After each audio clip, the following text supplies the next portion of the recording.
So they definitely give back. I know that's very strong on their mission. So we appreciate them so much being a sponsor today. And so big thanks to them. And if you see them out and about, tell them hi from the chamber and that we appreciate them. So we will kind of go over the agenda briefly. We are going to have two speaker presentations. And then once the speakers have spoken, we will open it up to questions, answers, and a discussion. So our first speaker is basically a lady that has walked on fire. She has coached a dog walker to netting 6 figures a year. She is also a best-selling author and has spent over 20 years in the mental health field creating and directing multi-million-dollar programs that empower foster youth and at-risk children to transform their lives. She is now an intentional business psychologist, speaker, and trainer, helping entrepreneurs with their businesses, branding, and bottom line. She is here today to share how you can target all generational demographics effectively. Please help me welcome Misty Kerrigan. Thank you. I always get excited when I hear my bio intro. I'm like, who is that? Because you write them so great, right? And you're like, oh, wow, that's me. And it's 30 feet of fire. Sometimes people ask how much. It was 30 feet of fire. And I loved it.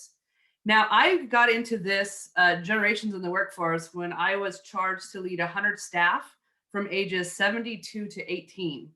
And I was finding some staff would be 20 minutes early, some staff would be not there at all. And the first time, and this had to be about 15 years ago, I got my first call in and someone said, I'm not coming in today. I'm not feeling it. I'm taking a mental health day. And it blew me away. And I said, why don't you just say you have diarrhea like the rest of us do when we call out? Like, be respectable. This is ridiculous. Don't just tell me you don't want to be at work. And then I noticed we'd started getting a lot of call outs. And then I would see people, social media, and they would not be sick in bed. I'll tell you that much. So what I did is I kind of jumped into it and did a lot of studying. And today I'm going to share my screen. But what I did is I did it 2 parts. I did it for business owners that have employees. We're going to get a little into that. And then I also did it for people that want to give services to this generation. So if you're an entrepreneur or if you're looking at services, I want to do it both because I know this collective has both. You have employees and also you want to target these different markets. So without further ado, I love when technology works. Leading multiple generations in our workforce. Let me get my time straight. Okay, 10:06. Let's go. How many here, put a 1 in the chat or just raise your hand. How many here would love a thriving family, a successful business, and an impact in a cause that's close to their heart?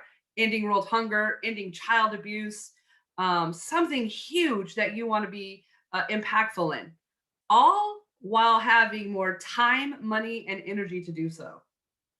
The 3 things that we love, especially as entrepreneurs and women, right, is our time, our money, and our energy. Those we protect fiercely. So today's presentation, what I'm hoping to do is we're going to give back to all 6 if you learned a few concepts from today. Now, there's 2 different work days. There's the, I feel like I'm feeling, I'm falling, everything I'm trying to catch up on. And there's those, it's like running through a park with some balloons. I'm having a great day. I was productive and I can't wait to go back tomorrow. So what we're hoping to do is give you a few tips, techniques, and strategies to have more of the running in the park with balloons and not feeling that, what happened today? So there are 10 reasons people leave their job. And unfortunately, sometimes before they leave their job, they bring other people down with them, or they're they're not productive. So I wanted to connect some of these 10, and they come with things like not a great relationship with boss, coworkers, feeling undervalued, poor communication, lack of training in their perception, the company culture, their work-life balance, and a lot of these are their perception of it. So sometimes when employees leave, it's confusing as management because we're like, wait a minute, some of this stuff we did, I don't understand where that disconnect came from. So what we wanted to do today was help these decrease. And maybe even if people are leaving your services, we could figure a little bit out why and then have more people come in. people that you want to work with, where it doesn't feel like more work if they're the ones you're taking on. Now, there are three key things when we're working with generations, and that is communication, respect, and value. So I'm going to give into some tips today on how we can ensure this generation feels these three things. Now, communication is crazy. Communication is all about meaning, and meaning is what the other person extracts from your message. What the other person extracts from your message, not even about what you're saying or how you say it. It literally is about how it lands. So if you've ever raised children or had a significant other and heard the famous line, I didn't know that's what you meant. This is what we'll get into, because each generation has its own specific communication style and how they feel respected and valued. So if we look across these generations here, we got 2% are traditionalists, but they're still in the workforce. And you can see the years that why they're considered that in their generation. Our baby boomers, they used to be majority and now they're 25%. Generation X is 33. Millennials is 35 and growing. They're shifting probably by the 2030s that millennials will have the brunt of the workforce. And then our lovely Generation Zs are coming up. They're only 5% right now, but it's getting stronger with these guys. I love to call them, and not in a disrespectful way, but Generation Me. Generation Me is Generation Z. The other day, someone was taking they were doing a selfie with a big group, and I'm Generation X, and as I walked by, I'm like, "Oh, do you want me to take the picture for you?" I was just being nice, and they looked at me crazy, and they're like, "It's a selfie." So more and more, the generations are definitely shifting and changing. So I want to start off with traditionalist. And if you see some of the key elements about what they identify, like traditionalists are very dedicated. Things that influenced them were the Depression, World War II, radios and movies. They love respect, recognition, providing long-term value to a company. These are the people, remember back in the day where it's like you worked the 50 years at the same company, you get retirement and a watch, and you're happy with your life. You believe in seniority, like if I'm older, clearly I'm wiser. And they love, they feel that as a work, they want satisfactions and opportunities to contribute, especially now as they're getting into coming out of retirement. Some traditionalists retired and were like, that for me, and then started kind of coming back into the workforce. Unfortunately, some traditionalists had to continue to work. Now, if we're marketing to them, here's a key tip to take away. When marketing to the silent generation or the traditionalists, you should work to earn their trust and prove your value. It's going to take a little bit of time if you want to reach this generation. They love information. They love talking. They love face-to-face. They love the phone. Now, here's the crazy part. Any financial people in the room, I want you to look at this statistic. 90% of them are 67 and above and say they do not have an advisor to help their family members handle the wealth they have. They believe in traditions. They believe in value. So if you're targeting this market, some of the things you could do, especially if you're in financial services, is that individual plans of their wealth and targeting, well, how they're saving for their grandkids. A lot of this generation does still save for their grandbabies. So there is money there to market to. Not a lot of people not a lot of companies do a lot of marketing towards this generation or the baby boomers anymore, but they are definitely missing out. And this is the one you want to sit down to dinner with. They're very traditionalist. So just think of, they want that relationship and communication. Now we have our baby boomers. Baby boomer Susan. They grew up through Vietnam, civil rights, Watergate. They're very optimistic though. They're competitive. They're workaholics. Their job defined them. Fortunately though, they are very team orientated. And they like the face-to-face and they don't mind phone calls. They're not too savvy about the text. I know my mom still gets help with text messages. She's a baby boomer, and it's funny. She doesn't even know how to check her email. I think she just appreciates that my sisters do it, but they could use technology, but they're not keen to technology. And they really come from or paying your dues. And these are also, they'll be at a job for a very long time as it defines them. One of the key things to them is, and this is important, half the baby boomers told a recent survey they are more than willing to splurge, and now they have the money to splurge, but less than 10% of marketing dollars are spent on them. Here's what they love. They don't mind upgrading now because they have the money to upgrade. They're open to new brands. With them, it's about customer service and individual. So these are the ones when you're marketing them, what you want to tell them is not have your 13-year-old assistant who's actually your granddaughter probably working for you reach out to them, but literally call them and be like, you're going to work with me personally, or if you need something, here's my number. Like they really appreciate that to the top sort of thing. Now that your assistants aren't lovely, but normally they like to get right to like the age thing, right? Like you're the owner, you'll understand me better. So they are there and they have money. I do want to apologize. This is like an 8-hour training I put into 15 minutes. So I'm going very fast, but we'll have some key takeaways at the end. I try to give it where it's like appetizers. So hopefully you could take something away from each generation. This is Generation X, Jennifer. I'm Generation X, and growing up in school, I had about 6 or 7 Jennifers per class. They were Gen Z, Jennifer, Jenna. So it made me laugh that that was one of the most popular names back in our day. We are very self-reliant. We are the first generation, and they used to call us latchkey kids. We started with both parents had to work, and we'd come home after school, and we'd had a secret rock with our key, and we enjoyed MTV when it had videos. We were really shaped by the AIDS epidemic, the fall of the Berlin Wall. Everyone was going to be millionaires of .com before it busted. We love diversity. Now, Generation X will stay in the same career, but they might not stay at the same company. So they do sometimes transfer around.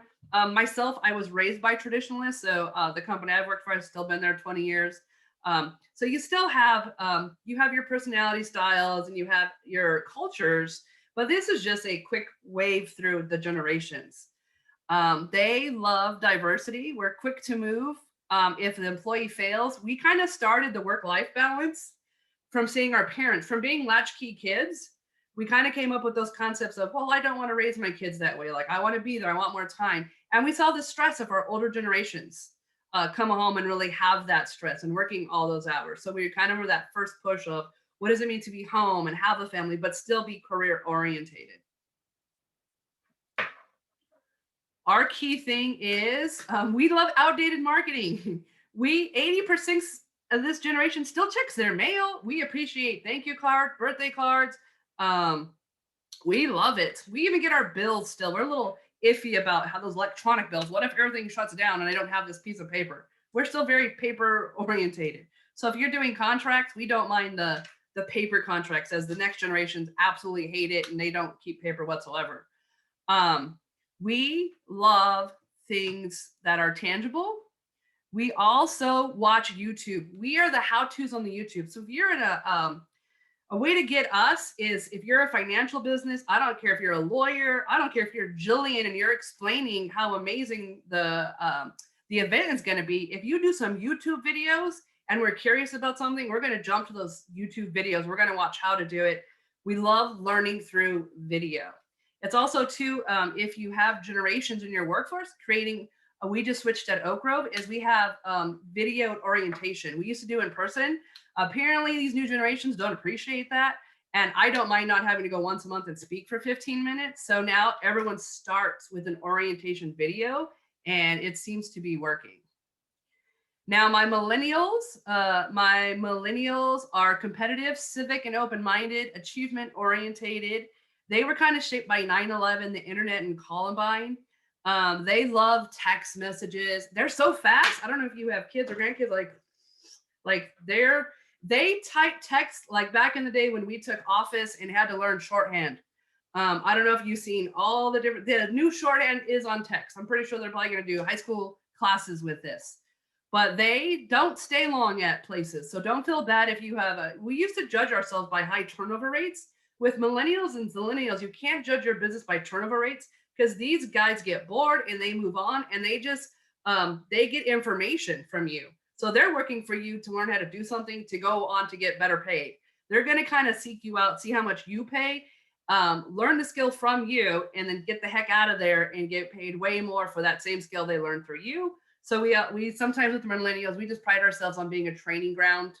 And we know that that's a revolving door because they are very money orientated. And they're not work orientated. Now that's not a disrespect. That literally means how much money for the work. And I remember the first time I heard, I gave an extra assignment And then my millennial asked me, well, how much am I going to get paid for that? It took me a second because I'm like, I do pay. Did you get a paycheck last payday? Yeah, you're welcome. So if I'm telling you to do something, I'm your boss. This is the things to do. So now they were like, well, I don't think that's in my normal job description. So they're the ones really having those specific conversations. So money orientated, achievement orientated, not so much like, yeah, I have a great work ethic. Now the crazy part is 80% of them think they have an amazing work ethic. They think they're harder workers than any other generation. It just sometimes doesn't land. Remember, it's all about communication. With the polls done with leadership, it doesn't land that they really have as high as work ethic as they think they do. Now, the key to marketing to our millennials is they are high buying power frequency. They're going to outbuy the baby boomers in this next decade. So these are the guys holding the money. And guess what, guys? They love services. They love coaching. There's just a different way to market to them. So don't think millennials aren't going to need some of the services that you guys have here. They distrust the old school, the creepy ads, like the buying a car. If you notice, buying a car went from the creepy guy that tries to sell you the used car and you hate being sold to nowadays they're going to go pick it up from a vending machine. This was because of millennials. They don't want to be sold to. They really love confidence in people. So if you take the time as the owner of the company, they'll love that. But the sales tactics don't really work with them. These guys love their social media, and a lot of them are still on Facebook. It's kind of crazy. Instagram is blowing up right now. That's a whole other training. But these guys are easily influenced. And I want to pair them with this one because I'm sure you guys have heard of our new generation, Ava, Generation Z, Generation Me, Generation Independent. Notice I put them first. This is their picture. They do not define themselves by work whatsoever. They do not define themselves by home ownership. This generation is really big on buying a van and living by the river. These are tiny homes. I just took this ambulance and I made it a home, and now I don't live off anything, and they don't care about houses. In fact, generation millennials and Zs, they still live with parents and grandparents all the way up to, I hate to alarm anyone, 35. So they are into making a difference, and they love world causes. These are the guys and the millennials. If you add an extra holiday, if you're a boss and you give them off their birthday, holy crap, you're going to see a lot of productive. They're so special. I got my birthday off. I don't care if you do 9 other holidays, drop one holiday and add their birthday as a holiday. You're going to get more from that than anything. So how do we market to these guys? Because these guys are tech savvy. Generation Z behaves anchored in one element, the search for truth. They value individual expression. They avoid labels. They mobilize themselves for causes. So these are the guys too. If they're your employees and you give them the day off to go volunteer at a food shelter, you give them the day off to go volunteer somewhere, but you still pay them. Oh my gosh, they are going to love you because they are very much not into materialistic as much as they are into the environment and giving. Now, this is the crazy part is they don't like talking face to face. They would rather talk through advice. In fact, they sometimes struggle with it, but they could email, they could text. They're really great at that. They just don't like it because they're the generation, and you see this even today, they're the babies that could use the iPhone before the parents can. So just some fun ways to remember. It's about communication, respect, and value. I think I'm doing good on time. Communication, respect, and value, and just getting to know a little more of their idiosyncrasies and making them feel special in the way that they feel special will get you really far. And then taking the time to individualize market. So depending on who your niche is going to be different social media wise, and it's going to be different message wise.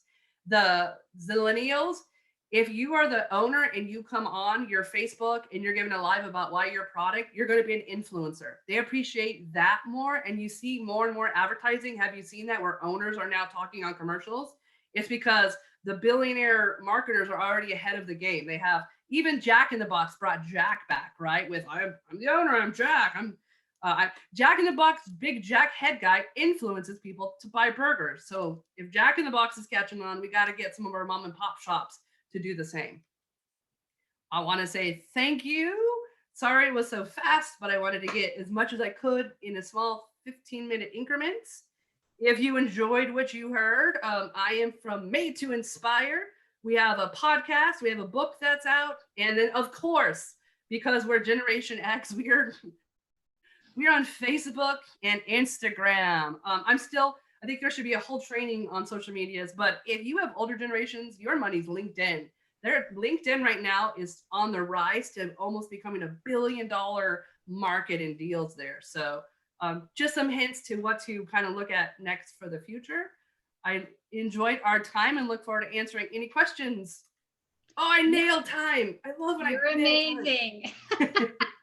You have it all just put together so well. And as we're all watching our generations, we're like, yes, that's me. And it is so true. So it's good for us to be reminded what is going to reach the certain age group. So thank you for putting all that together. That was outstanding. I'm definitely going to check out your podcast. I look forward to that. So thank you.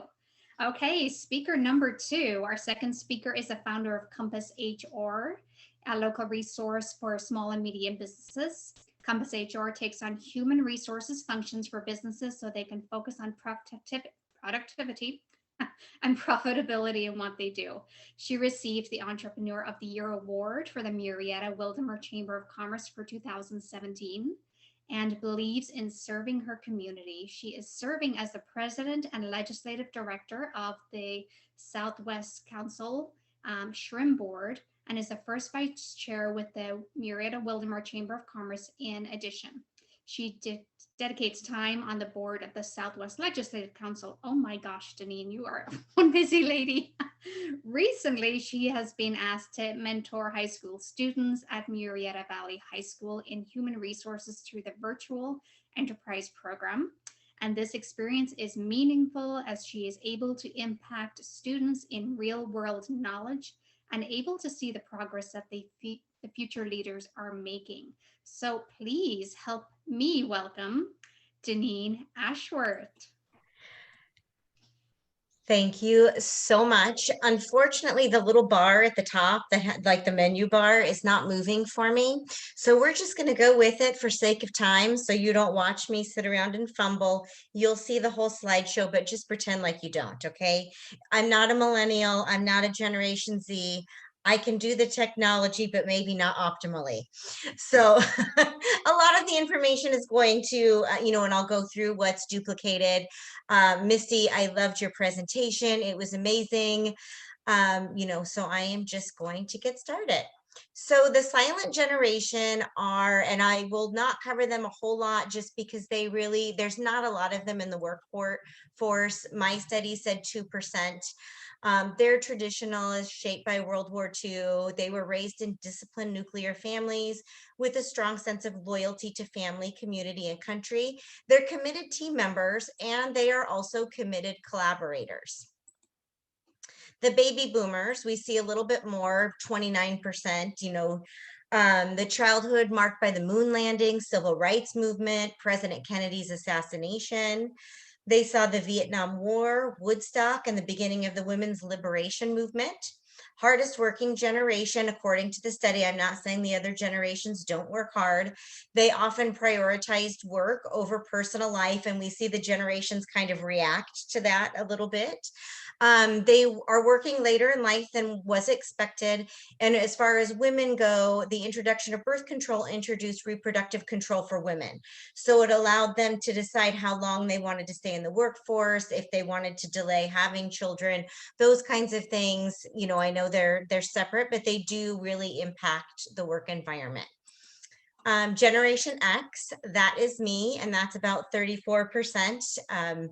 That we looked at the energy, and that's me, energy crisis, Watergate, the AIDS epidemic, fall of the Berlin Wall. We were a little more independent, more adaptable, and a little more technologically savvy than prior generations, and credited with creating the concept of work-life balance. We question authority and place a lower priority on work. We were latchkey kids, and women in this generation in general were raised to be very independent. I know growing up, my dad was always, get in the car and buckle your own seatbelt, or you can do it yourself. You don't need a man. Like that's the messaging I heard, really over and over again. Our millennials, about the same. I know now it's slightly upticked, but we're in the workforce together. They're also known as Generation Y. I haven't heard that a whole lot. They're very educated and very diverse, tend to be energetic, technologically savvy, and socially conscious. They were influenced by the Columbine shootings, 9/11, the emergence of the internet. And these women were watched over and protected by their parents. We talk about the helicopter parents, things like that. And those parents believed that only the best was good enough for their children. So we see that impacting as well. I have seen studies in HR that there are some millennials and Generation Zs who bring their parents to performance reviews and job interviews with them. I've never seen it, but it does happen. So Generation Z, I was laughing at Misty's representation of this. They are up and coming. My son and my daughter's a Z. I don't think she identifies so much with this, but just him wanting to live in a van and really the whole social, like, really? Really? They're just beginning to enter the workforce. They share millennial traits, but they tend to be more entrepreneurial. They're cautious and concerned with career stability. They're tech natives. They really have never known a world that didn't have wireless technology.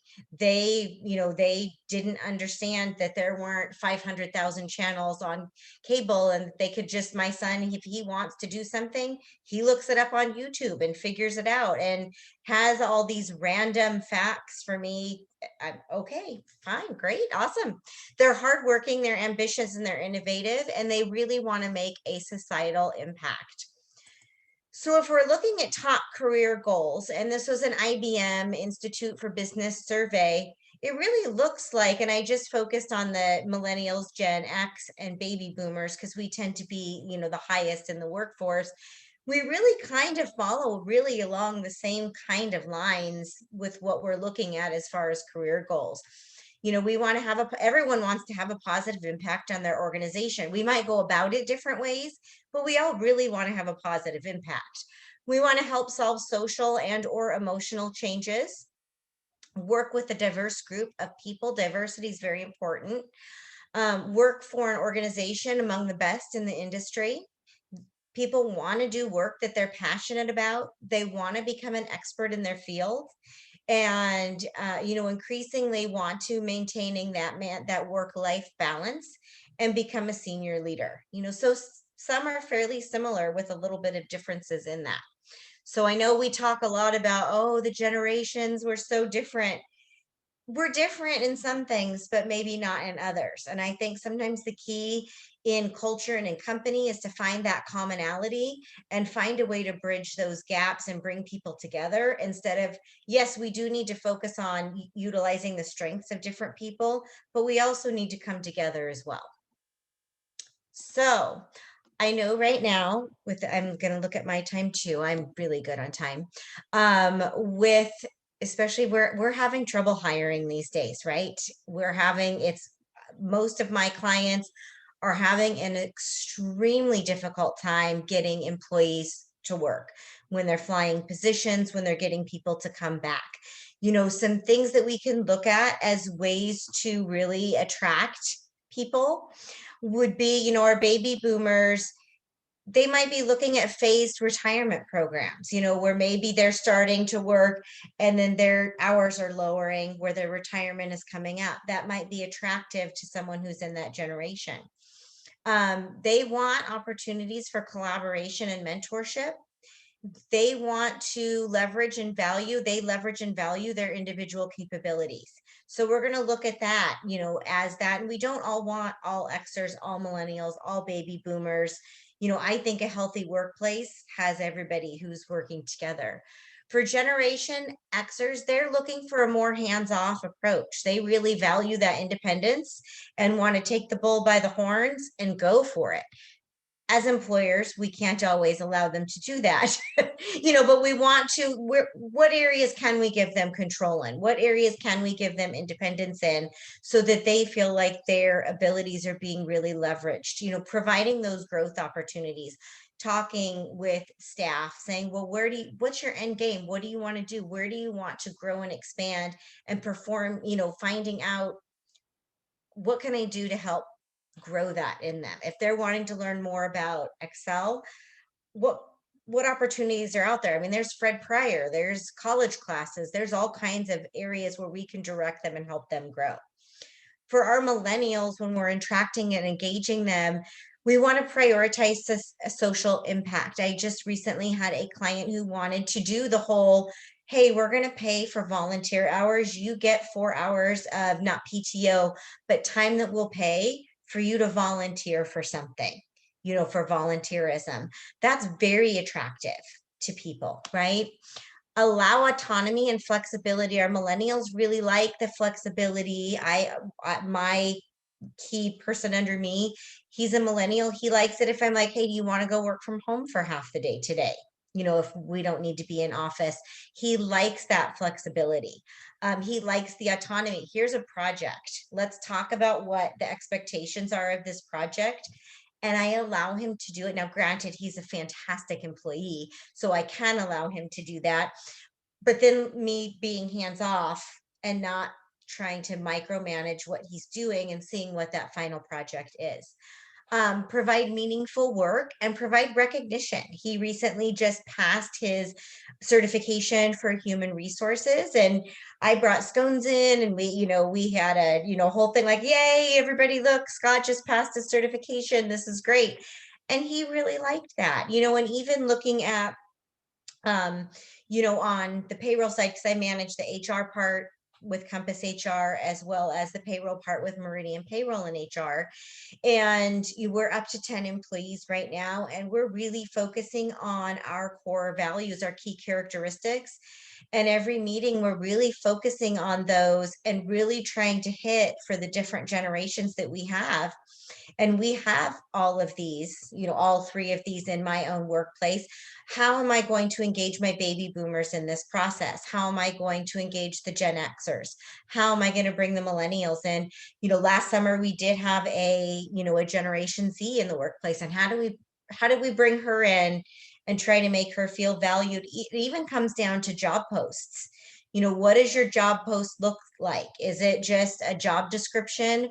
Who are you trying to attract for the position? Are you wanting a go-getter? You're probably, if your Indeed job posting looks like must be able to do this, to type, to sit, to do this, that's probably not going to engage and attract your go-getter. You're going to want to look at, I know my son, his top priority is having fun. He did start a business last year. He's only in high school, but he did start a car detailing business. And his top priority is being with his friends and having fun. He likes, at the end of the day, he lets me know what his bottom line was. He wants to make sure that he has made money for sure. But he wants to have that fun, and that's where he's at. So with that, I know I'm a few minutes early, but I am going to go ahead and be done. Thank you. That was amazing. Thank you. And I don't know what, I think because I've been involved with the chamber for so long, I always listen to how people run their businesses. And it truly means so much to me when a business actually cares about their employees and they listen and they're in tune with how they can make the workplace better so everybody can produce better, right?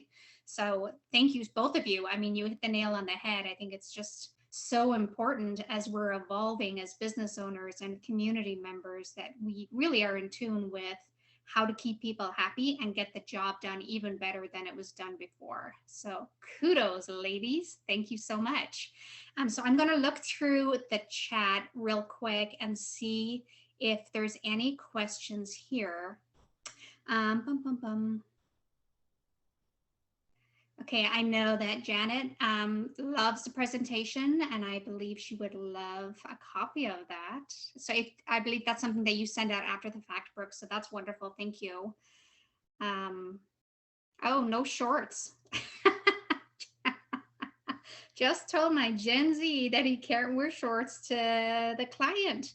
that probably makes some sense, right? There has to be a dress code and it has to be very, very clear. How do you guys, ladies, feel about the Deneen and Misty? What is your take on that and how you can handle that situation? So for our dress code, I really label it in the handbook, dress according to the client you're visiting. You know, especially being in HR, we're actually in the field with our clients. If I'm going, and we want buy-in from clients and we want that face-to-face relationship with our clients. And so if I'm going to my auto repair place, I'm not going to dress like I'd be going to a bank or I want buy-in. It doesn't mean I'm going to dress like I'm a mechanic, but I'm going to dress down somewhat so that they don't feel like I want to connect with the employees. I want buy-in from the employees. And so I want to connect in that way. If we write their dress codes, so we really know what their dress codes are, at the job site. We do their handbooks for them. And so we really try to dress similarly, which takes some planning. If I'm going to go to CPAs and banks, I try to book those in one day, same as my employee. Hey, if we're going here, we really want to try to match with what they're doing, not necessarily match, but we want buy-in and how we look immediately. And he's 6'8". I'm under 5 feet. We already kind of look a little, it already makes a statement when we're coming in. So Misty, I don't know if you want. We just, in the handbook, we started adding pictures, like some examples. It didn't take that long. There are nice sites. So we had it when I run a program for foster youth, and we teach them job skills and how to interview. And it really worked with them. So we're like, oh, let's move it over. Our same team, one of my programs goes into homes and works individually with families. At the same time, they might go into a school. So I've had pushback from the school calling, like, your staff was wearing a t-shirt, and they were like, end of the world. So we also had to have that. I don't care how many outfits you keep in your car, as long as when you're at the client's house, the client feels comfortable, and you're in the school, we feel professional. But we just do the pictures. And then for the younger generations, they love to be flashy. So we help them find ways to still look independent, but independently professional, what that looks like for them. So they could still feel, they love to express themselves with dress codes and piercings and tattoos. So that was another thing we had to really look at too, because as this new generation comes in, their body is a blank canvas and they feel it. So it was just, what's appropriate too for your company. And we always have to have that talk. You're representing us if you work for us. And I love that. I had a speaker friend, and she used to be a Chicago Bulls cheerleader, and she had to sign a contract that every time she left the house, she was in full hair and makeup because she represented the Chicago Bulls organization, and she could never not be ready for a photo. So if you're a company, I would definitely talk to my lady over here in my window about what that looks like because you're the owner, you get to set that, but it has to be very specific in your dress codes, in your books and stuff, in your binders. I love that. I love the visual, the picture. I've never heard that before, but I think that's amazing. Especially a lot of people aren't readers. They won't read like the whole paragraph that says all the details, but a visual, they're like, oh, I get it now, right? And I love the individuality. I think it's so important that we all remain individuals and get to express ourselves, especially these youngers. I mean, we don't want to turn them off with their first job, and you got to look like this and act like this. We want them to have some individuality, but still fall within those guidelines. I mean, look at Jillian with her fancy hair. She is all individual. We know and love her, and then you get to be you. And I think that's just so amazing.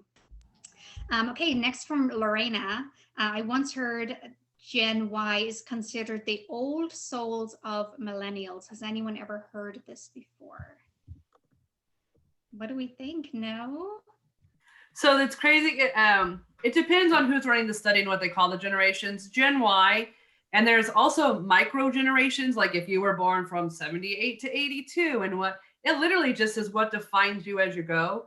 So Gen Y, as out of the millennials, do stand out a little more with some of the more traditional professionalisms in their beliefs and in their work styles. They don't like to be considered millennials because I think millennials come with a weird category of not caring about work performance and stuff. Very cool. Thank you. Thanks, Misty. Okay, from Miss Tina Gottlieb, our friendly chiropractor. Understanding how to communicate with the generations younger than you is critical for future business. What do you recommend to stay on top of this? And I know personally that Tina is exceptional at communicating with her employees, but Deneen, what do you recommend? TikTok. Watch it. I love me some TikTok. And then I love to tease my son about knowing the new words. I said something like I guess the term now is if food is really good, it slaps. So I just made sure I was eating something. I'm like, this slaps. And he's like, oh my gosh. He was mortified, but just trying to keep up on, not that you have to be like the slang queen, you know, but knowing what they're saying. I know my sister, and I think she'd be okay with me sharing this. She asked her kids a few years, they're both boys, and they were hanging out together, and she didn't know what it meant, and I'm not going to explain what it means, but she asked them if they were going to Netflix and chill. She thought it meant watching Netflix and relaxing. It does not. I'm not going to explain what it really means. It does not mean that. And they were mortified and had to explain it to her. So don't use the lingo unless you know what it means. Because you could get sued for harassment. That's definitely, yeah, good. Do your research, right? Misty, do you have anything to add to that? Just with the generations, let them explain it to you. It puts them in that seat to be able to. And it's how I engage people, like finding what the kids are saying and being able to like get this slaps, or I have a sister that's 18 and I always tell no cap means I'm not lying. So she'll be like, oh my God, you're in your 40s, Nina. And I'll be like, oh, I could still be cool with the kids and don't be sus. And so it's just finding out what's out there. If you have kids and grandkids, it's a lot easier to kind of see what they're saying. Each generation has their groovy, chill, radical. So it's just fun to be able to have that and then have them tell you definitely with the text codes, BYB, CCC, KKR, like all the craziness they have. I'm like, what does this really mean? And I am not scared to Google anything. So Googling it and kind of get some slang on there's websites that just teach you slang. So just stay educated on it. I know I keep hearing there's all these slang words. I mean, I have a 16-year-old. You'd think I'd hear more about them, but I really don't. But now dinner is going to slap tonight. He's not going to be happy. He's going to be like, really, Mom, please don't do that again. Oh, my Lord, it's on. Okay, Miss Jillian, you are a talker, so we're going to let you ask your question. So seeing as though I belong to that almost first generation, I can't type and listen to somebody speaking at the same time. I don't want to miss it. So I just wanted to add, as you know, I don't run a business.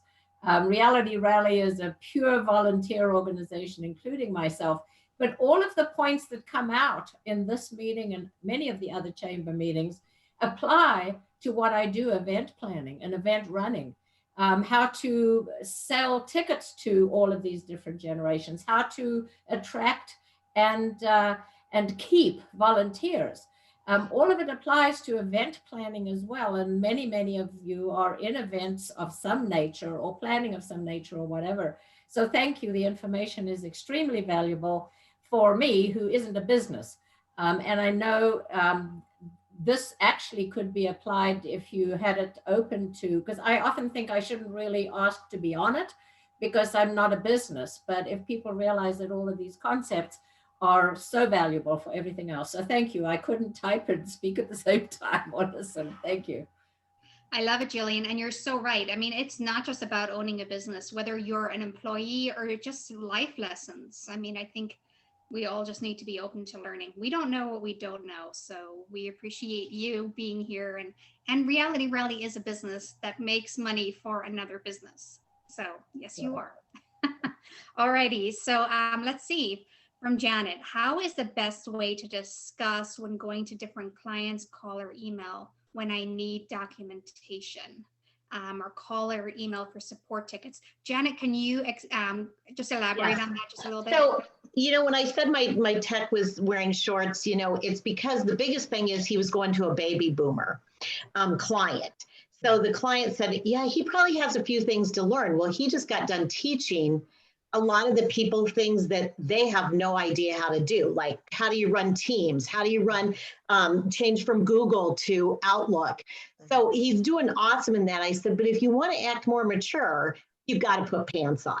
Wearing shorts into a business, I don't care, but you've got to look at the environment. So we have a lot, and all of us, I think, have a lot of different types of clients. And I have people going into businesses all the time. Sometimes they're going into 5 different businesses in a day. But I've got people that call that particular baby boomer. The owner will send, she calls, she does not want to do tickets, but I do the tickets myself. To tell her to remember to do that just doesn't make any sense.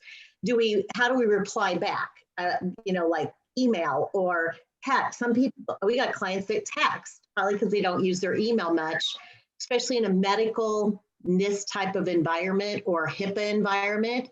A lot of people don't use emails because they can't with clients' information. So they like to text me.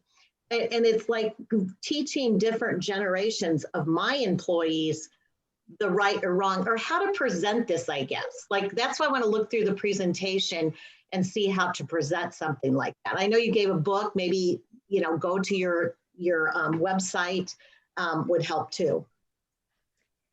Yeah, I mean, and there's times, especially in human resources, where you don't want things written via text, via email, via anything, and clients Right. put things in writing, and I'm like, Well, I need it for security reasons because I got too much data insurance to pay. So if they say they're not going to do it, like somebody just said they're not going to upgrade, well, that is a security breach, and I need that in writing, right. so that I have it. Yes, and so the way, if someone is not wanting to, let's say an employee has resigned, but they haven't written a letter for resignation, to get it in writing, and so I have the documentation, I follow up with an email with receipt sent to center, receipt sent. Thank you so much for communicating with me. I am accepting your resignation that you tendered to me verbally on this date at this time. Your last day will be here. Your offboarding appointment is going to be here. Your clients who won't, yes, you do have to have some things documented for security purposes and legal purposes. Just acknowledge that they verbally told you in an email. Okay. Great. Thank you, Janine. And Lauren has reminded us that we can always look up Urban Dictionary. So we just got to remember to look up Urban Dictionary. So thank you, Lauren. We appreciate Just it. be careful on careful that, with though. that one. Don't do it on a protected network. It's going to get flagged. Good tip. Thank you, Janine. Okay, Ms. Robin Johnson. Yes, I just want to make a comment about clothes. We've really come down, casualized our clothing, which is fine. I like it. But I was visiting my son. He works in New York on Wall Street. And I was visiting him a couple of years ago, and I said, how are you doing on suits? I'll go buy you a suit. And he goes, we don't wear suits. I go, what do you mean you don't wear suits? He goes, I don't even have a suit anymore. We don't wear suits. And this is a huge Wall Street financial firm. And they don't. I was shocked because I still have to wear a suit in court, but in that world, they don't anymore. Do you have to wear a suit in court though, Robin? You can wear pantsuit. No, there's no dress code. You just have to look nice. Okay. I wear heels in the courtroom, but I always have my flats or flip-flops, which I still call thongs, because that's right, Jillian, that's how when we were raised, you call them thongs in the car. Yeah. But I think you would stand out, Robin. I mean, I would know who the lawyer is based on, the suit. I would still expect that. Even in the area we live in, our area is very casual. yeah, I got a case once because the person saw me in court and he said I was the best dressed person there, because a lot of the public defenders just wear more casual things and they don't care about their looks that much because they don't have to get clients. But I try to look nice in court. Yeah, that's definitely interesting. And I noticed too, we live in a casual area, but because of COVID and we're also used to working from home, I mean, I'll tend to wear like a jeans and blazer rather than wear like a dress pants and a blazer now because of COVID, because I'm like, nobody's going to see me. Half the people are home anyway, you know. I'm not networking. I'm not out there doing my thing. So it's a different world. And I think it's going to take us a while to morph back into kind of what was normal before when it comes to clothing. Misty, anything to share on that? Branding. It's about branding. Whenever I speak or train, I have a nice shirt and a vest, so that when that's how people remember me, it's like, oh, you're the lady in the vest. So I brand myself. Even my my stop video is me speaking with a vest. So it's not always bad to be the best dressed in the room. Like it just depends on the audience. But if you're branding yourself as professional and you're in that professional attire, that does stand out still subconsciously to people. Study after study shows it does. If you're overdressed, it's better than being underdressed. So just keep that in mind. As studies show, is what people say and what they believe are different. So I always kind of just go with what the research shows, and it does show like, so don't ever be embarrassed with your heels and your blazer, whatever makes you feel comfortable. That also shows if you're more comfortable in what you dress, you're going to come across more engaging. And yeah, and I think being comfortable and being who you are and in what you're wearing, I think if you dress alien to what you would normally wear, then everybody's going to be able to tell that. Deneen? Yeah, I think it's, it is, what do I want to project? How do I want people to see me in situations? If I'm doing where I know I'm going into a termination that might be a little hairy, I might dress in all black with heels and look that part. If I'm doing one where I want someone to think of me as more friendly and less adversarial and less powerful, I'm going to dress in a different way. There have been times where I've been at the office on an admin day and there's an emergency and I'm wearing my holy jeans, where I have had to go back home to change because I'm not going to fire someone wearing distressed jeans. Right. I know. I even on a casual day, if I wear my distressed jeans with a possible rip here, it's fashion. But I always feel like, who's watching me? And then, you know what I mean? It's so we live in a very small community.